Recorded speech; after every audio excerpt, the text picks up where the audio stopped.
Pembelajaran bahasa Indonesia dalam gamitan pendidikan karakter. Dari kelompok 3 yang beranggotakan Dianova, Nisa Aulia Ramdhani, dan Afi Hasania.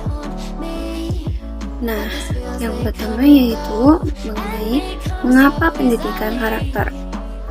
Pendidikan di Indonesia saat ini sedang dihadapkan pada situasi yang kurang menguntungkan.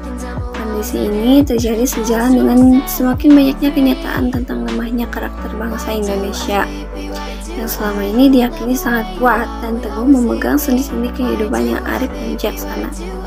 Bukti nyata lemahnya karakter bangsa ini dapat kita saksikan di sekitar lingkungan kita.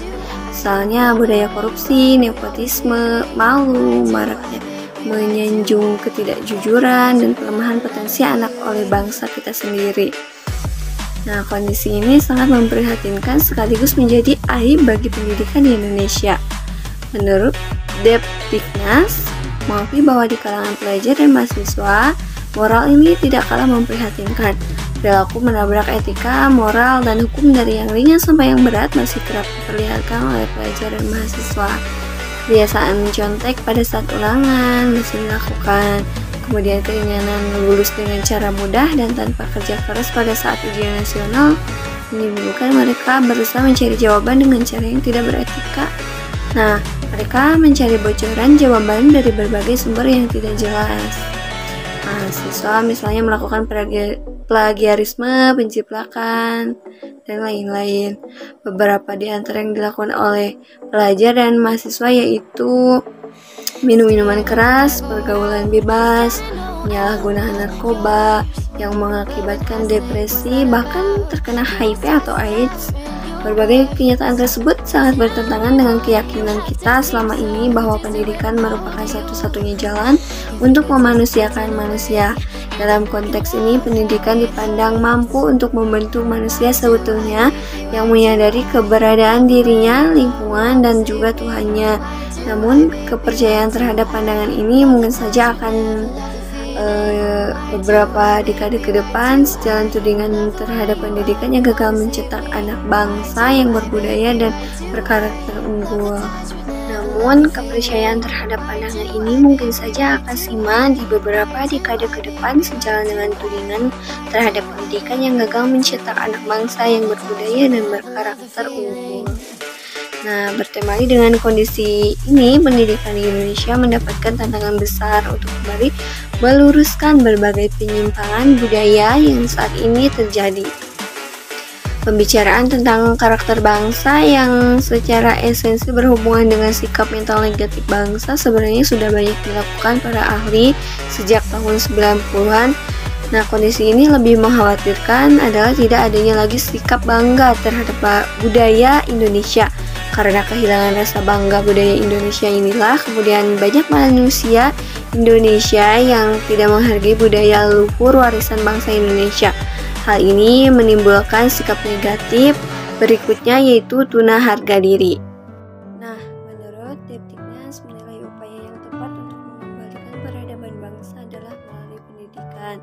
Karena pendidikan memiliki peran penting dalam sentral pengembangan potensi manusia termasuk potensi mental. Melalui pendidikan diharapkan terjadi transformasi yang dapat menumbuh kembang secara positif serta mengubah watak dari yang tidak baik menjadi baik. Jadi jelaslah pendidikan merupakan hanya untuk menumbuh kembang karakter yang baik. Disinilah pentingnya pendidikan karakter. Selanjutnya pendidikan karakter dipilih menjadi jalan utama bagi pembentukan karakter dan bangsa di masa yang akan datang. Melalui pendidikan karakter diharapkan akan terbentuk perilaku peserta didik yang sejalan dengan nilai-nilai universal dan tradisi budaya yang kuat. Pendidikan karakter untuk pembelajaran bahasa. Perlukah hal tersebut? Nah, berbahasa adalah kegiatan manusia. Yakni setiap kegiatan yang dilakukan manusia dan hanya manusia yang mampu menggunakan bahasa dalam mengembangkan dirinya. Melalui bahasa, manusia mampu mengembangkan budaya, membangun peradaban, dan mengubah atau bahkan melestarikan lingkungan untuk kepentingan kehidupannya. Oleh karena itu, wajarlah jika manusia sangat memerlukan bahasa dalam rangka meningkatkan eksistensi di dalam menempuh hidup dan kehidupannya. Nah, sebagai bagian yang tidak terpisahkan dari kehidupannya, bahasa bagi manusia adalah alat untuk mencapai tujuan. Sejalan dengan hal tersebut, bahan yang digunakan untuk mencapai tujuan tersebut kerap kali dijadikan citra di penuturannya. Hal inilah yang kemudian mendorong munculnya ungkapan bahwa bahasa adalah cerminan pribadi seorang, yang berarti baik buruknya bahasa yang digunakan seseorang pada dasarnya adalah cerminan kepribadian orang tersebut.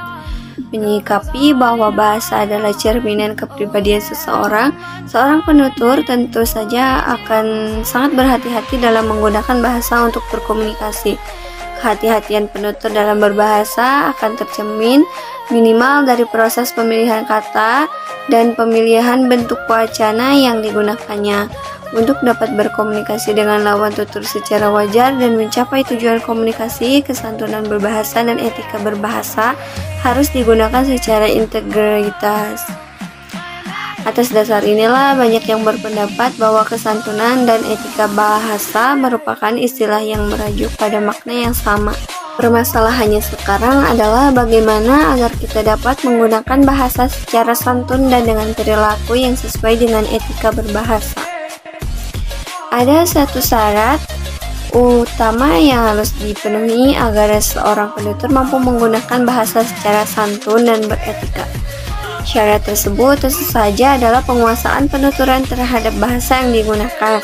Jika diterapkan dalam pemakaian bahasa Indonesia, hal ini berarti bahwa untuk dapat menggunakan bahasa Indonesia secara santun dan beretika, penutur harus terlebih dahulu menguasai bahasa Indonesia secara baik dan benar. Untuk sebagian besar penutur bahasa Indonesia saat ini, bahasa Indonesia sendiri sebenarnya bukanlah bahasa pertama melainkan bahasa kedua. Berkaitan dengan hal tersebut, biasanya para penutur akan banyak mempergunakan bahasa pertama atau bahkan lebih mementingkan bahasa ketiga, keempat, dan seterusnya yang mereka kuasai. Nah, hal ini menandakan bahwa penggunaan bahasa akan berkaitan erat dengan sikap mental berbahasa. Sikap mental berbahasa inilah rupanya yang kemudian menjadi problematika berbahasa Indonesia. Melalui pendidikan karakter diharapkan akan terbentuk perilaku peserta didik yang sejalan dengan nilai-nilai universal dan tradisi budaya yang religius. Dikaitkan dengan bahasa, tentu saja pendidikan karakter ini diharapkan mampu membina peserta didik untuk dapat berperilaku berbahasa yang baik dan sesuai dengan nilai-nilai luhur budaya bangsa. Bertemali dengan uraian di atas, pendidikan karakter dalam pembelajaran bahasa Indonesia memiliki dua fungsi utama, yakni membina karakter secara umum dan juga membina karakter berbahasa. Oleh sebab itu, pembelajaran bahasa Indonesia berbasis karakter mutlak diterapkan dalam seluruh dimensi pendidikan. C. Beberapa asumsi pendidikan karakter yang salah arah. Salah satu upaya ini adalah dengan mengembangkan suatu program pendidikan yang dikenal dengan istilah pendidikan budaya dan karakter bangsa.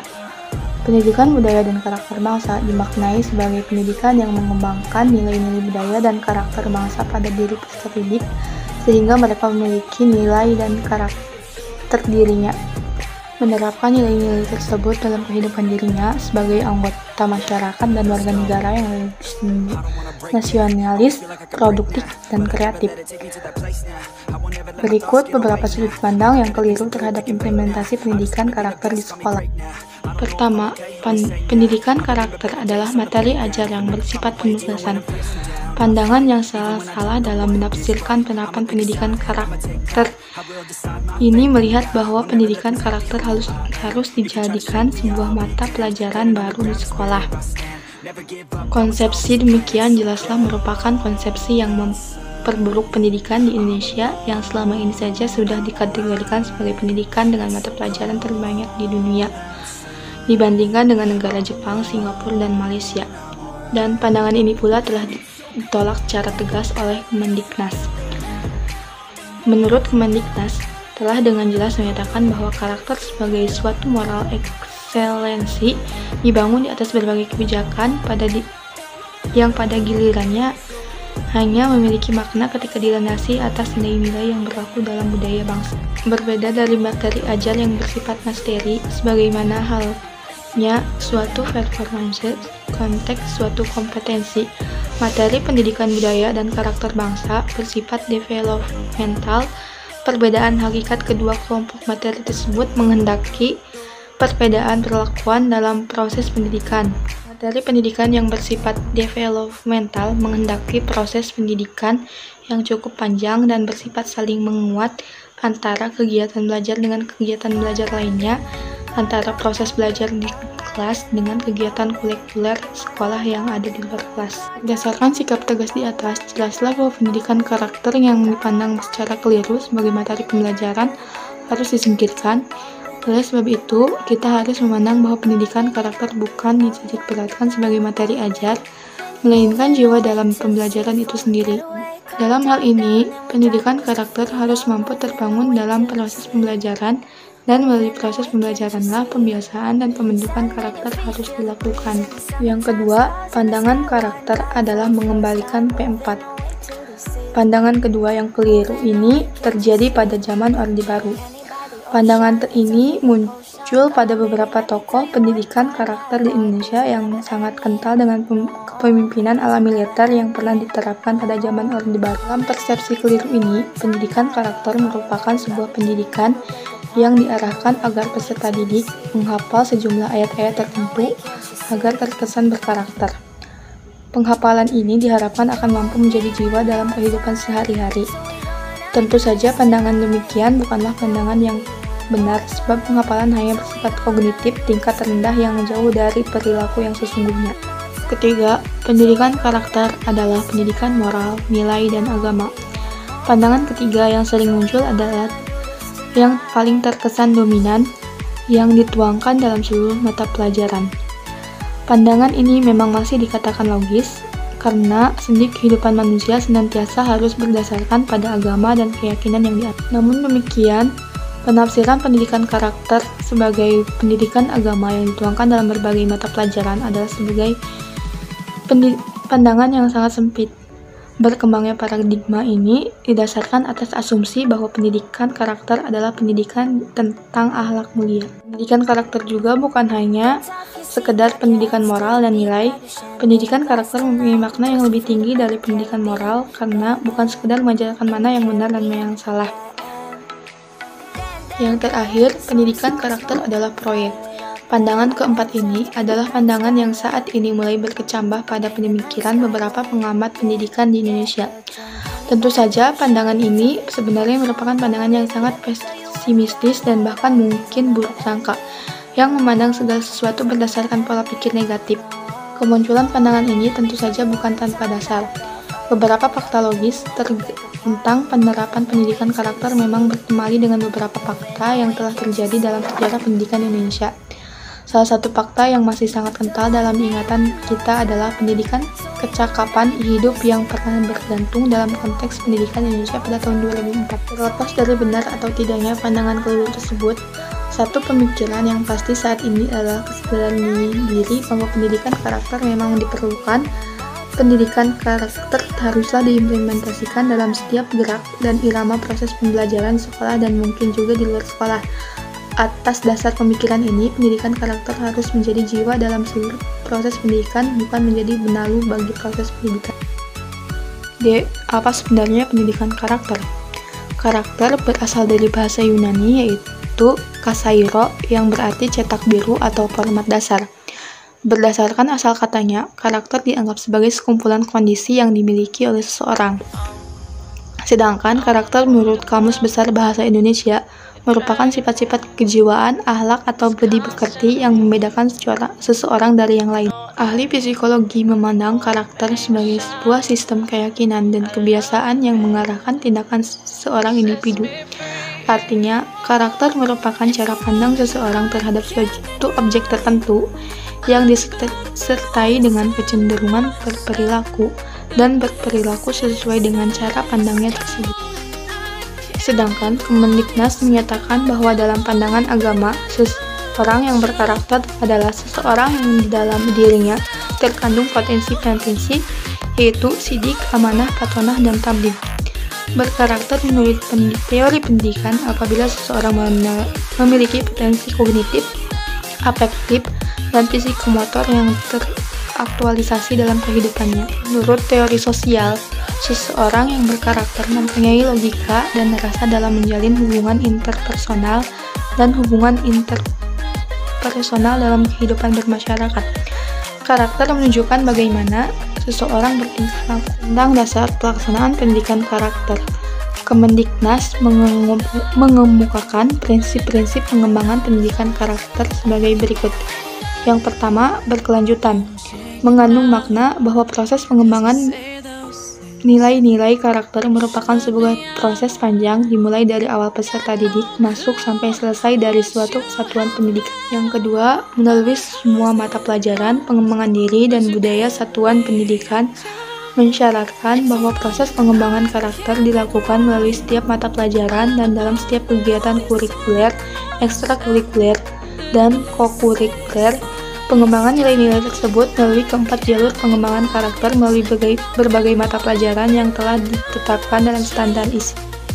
Yang ketiga, nilai tidak diajarkan tapi dikembangkan melalui proses belajar. Mengandung makna bahwa materi nilai-nilai karakter bukanlah bahan ajar biasa, tidak semata-mata dapat ditangkap sendiri atau diajarkan, tetapi lebih jauh diinternalisasikan melalui proses belajar. Artinya, nilai-nilai tersebut bisa dijadikan pokok bahasan yang dikemukakan seperti halnya ketika mengajarkan suatu konsep, teori, prosedur, ataupun fakta seperti dalam mata kuliah atau pelajaran agama, bahasa Indonesia, sejarah, matematika, pendidikan jasmani, dan kesehatan, seni, keterampilan, dan sebagainya. Keempat, proses pendidikan dilakukan peserta didik secara aktif dan menyenangkan. Prinsip ini menyatakan bahwa proses pendidikan karakter dilakukan oleh peserta didik, bukan oleh pendidik. Pendidikan merupakan prinsip tuturi handayani dalam setiap perilaku yang ditunjukkan peserta didik. Prinsip ini juga menyatakan bahwa proses pendidikan dilakukan dalam suasana belajar yang menimbulkan rasa senang dan tidak indoktrinatif. Berdasarkan prinsip-prinsip di atas, dapat dikemukakan bahwa pendidikan karakter merupakan bagian yang tidak dapat dipisahkan dari proses pembelajaran. Pendidikan karakter adalah proses pembelajaran itu sendiri. Pemahaman tentang pendidikan karakter adalah proses pembelajaran memang sepertinya sangat tidak ilmiah. Pendidikan karakter adalah pengejawatahan pembelajaran aktif dalam proses belajar mengajar. Baik, materi selanjutnya yaitu nilai karakter yang dikembangkan dalam pembelajaran bahasa. Pembelajaran karakter ditunjukkan untuk pengembangan karakter pada diri siswa. Wujud karakter adalah nilai-nilai yang dipandang baik dalam konteks keindonesiaan, yakni nilai-nilai yang berbasis budaya bangsa. Nilai-nilai umum adalah konsep core value, yakni sebagai nilai yang berlaku jujur, adil, kreatif, tanggung jawab, disiplin, dan beberapa nilai lainnya. Berdasarkan kenyataan tersebut, nilai-nilai karakter yang harus dikembangkan dapat sangat beragam dan tidak terbatas hanya pada satu pendapat tertentu. Dalam konteks lain yang sifatnya lebih umum, nilai yang dikembangkan seharusnya merupakan nilai yang berlaku secara universal dalam berbagai budaya, agama, dan kehidupan sosial masyarakat dunia. Sebagai bahan pertimbangan berikut akan disajikan beberapa pembagian jenis karakter berdasarkan pendapat para ahli. Berdasarkan keberagaman nilai budaya yang berorientasi karakter di Indonesia secara umum, Kemendiknas 2010 merumuskan 18 karakter yang harus dikembangkan pada diri anak selama pembelajaran. Ke-18 nilai karakter ini tentu saja dapat pula dikembangkan melalui proses pembelajaran membaca pemahaman. Nilai dan deskripsi nilai pendidikan budaya dan karakter bangsa. Yang pertama, religius, yaitu sikap dan perilaku yang patuh dalam melaksanakan ajaran agama. Yang kedua, jujur, yaitu perilaku yang didasarkan pada upaya menjadikan diri sebagai orang yang selalu dapat dipercaya dalam perkataan, tindakan, dan pekerjaan. Yang ketiga, toleransi, yaitu sikap dan tindakan yang menghargai perbedaan agama, suku, etnis, dan pendapat. Keempat, disiplin, yaitu tindakan yang menunjukkan perilaku tertib dan patuh pada berbagai ketentuan dan peraturan. Yang kelima, yaitu kerja keras, perilaku yang menunjukkan upaya sungguh-sungguh dalam mengatasi berbagai hambatan belajar dan tugas-tugas. Keenam, kreatif, yaitu berpikir dan melakukan sesuatu untuk menghasilkan cara atau hasil baru dari sesuatu yang telah dimiliki. Yang ketujuh, mandiri, yaitu sikap dan perilaku yang tidak mudah tergantung pada orang lain dalam melaksanakan tugas-tugas. Kedelapan, demokratis, yaitu cara berpikir, bersikap, dan bertindak yang menilai sama hak kewajiban dirinya dan hak orang lain. Kesembilan, yaitu rasa ingin tahu, sikap dan yang ditunjukkan dalam berupaya untuk mengetahui lebih dalam dan meluas. Kesepuluh, yaitu semangat kebangsaan, cara berpikir, bertindak, dan berwawasan yang menempatkan kepentingan bangsa dan negara di atas kepentingan diri sendiri dan kelompok.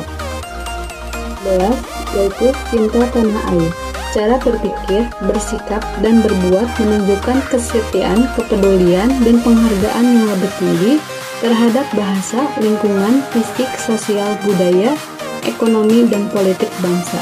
Yang ke-12, menghargai prestasi, yaitu sikap dan tindakan yang mendorong dirinya untuk menghasilkan sesuatu yang berguna bagi masyarakat dan mengakui serta menghormati keberhasilan orang lain. Yang ke-13, bersahabat dan atau komunikatif, yaitu tindakan yang memperlihatkan rasa senang berbicara, bergaul, dan bekerja sama dengan orang lain. Yang ke-14, cinta damai, yaitu sikap, perkataan, dan tindakan yang menyebabkan orang lain merasa senang dan aman atas kehadiran dirinya. Ke-15, gemar membaca, yaitu kebiasaan yang menyediakan waktu untuk membaca berbagai bacaan yang memberikan kebaikan bagi dirinya sendiri. Ke-16, yaitu peduli lingkungan, sikap dan tindakan yang selalu berupaya mencegah kerusakan pada lingkungan alam di sekitarnya. Ke-17, yaitu peduli sosial, sikap dan tindakan yang selalu ingin memberi bantuan pada orang lain dan masyarakat yang membutuhkan. Ke-18, terakhir, tanggung jawab, yaitu sikap dan perilaku seseorang untuk melaksanakan tugas dan kewajiban yang seharusnya dilakukan terhadap diri sendiri maupun masyarakat di lingkungan, alam, sosial, budaya, negara, dan Tuhan Yang Maha Esa. Selain itu, Suyanto mengemukakan 9 pilar pendidikan karakter. 9 pilar ini pada dasarnya berisi nilai-nilai karakter yang harus dikembangkan dalam diri seseorang selama proses pembelajaran ataupun di luar proses pembelajaran. Kesembilan pilar pendidikan karakter tersebut adalah yang pertama, ada cinta Tuhan dan segenap ciptaannya. Kedua, kemandirian dan tanggung jawab. Ketiga, kejujuran dan diplomatis. Keempat, hormat dan santun. Kelima, dermawan, suka menolong dan bekerja sama. Keenam, percaya diri dan bekerja keras. Ketujuh, baik dan rendah hati. Kedelapan, kepemimpinan dan keadilan. Kesembilan, toleransi, kedamaian, dan kesatuan. Berdasarkan berbagai jenis nilai karakter tersebut, selanjutnya guru harus membuat matriks jenis nilai karakter dengan aktivitas pembelajaran yang dilaksanakan. Matriks inilah yang akan memberikan gambaran keterhubungan antara prosedur dan aktivitas pembelajaran dengan pendidikan karakter.